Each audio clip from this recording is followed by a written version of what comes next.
Yes, ready. This is at the rate of 100 words per minute. Yes, start.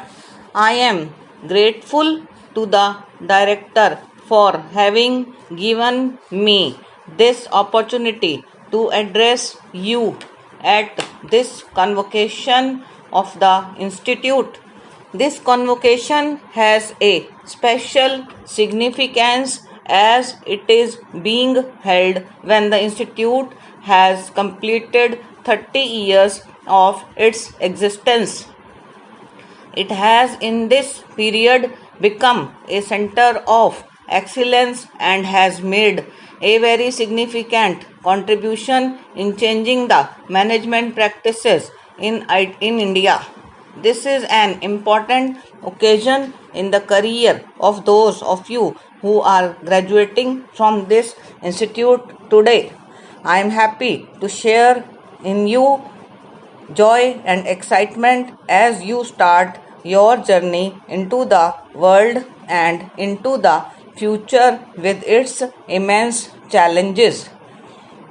Para, I hope that the rigorous training that you have undergone here will be fruitfully used wherever you go to work and will help in the country's development. You will be among the very first batch to enter upon your careers in the new economic conditions that we are seeking to create. I need hardly remind you that the world is quite different from the classroom.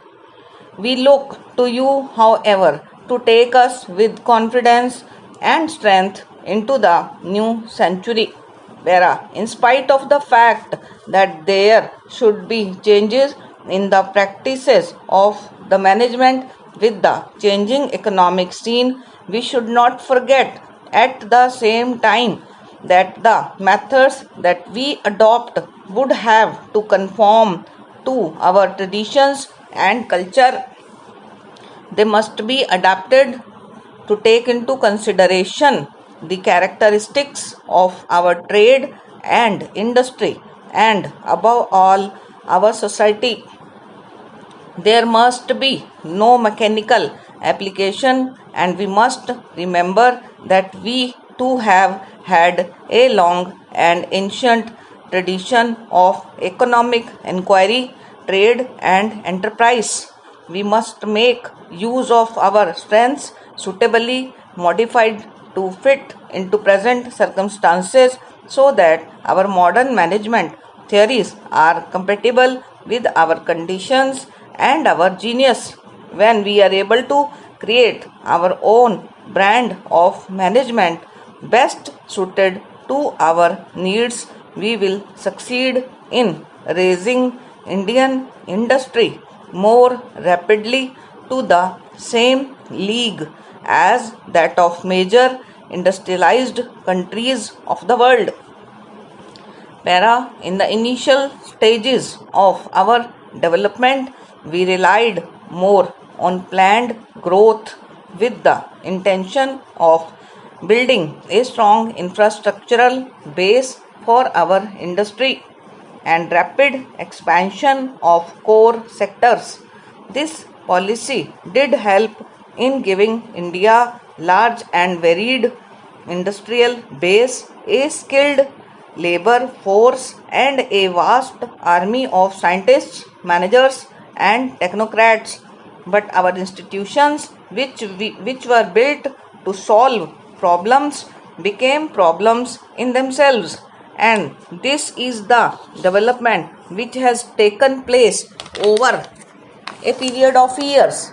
Now we have to reverse the trend, and that is the real challenge before us.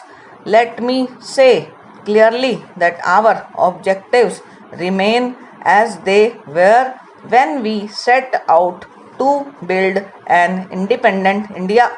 The policies that we adopted since our independence must be reviewed to give effect to our new thinking and new objective. In this regard, within a short time, we have removed controls on economic activity. Stop and over.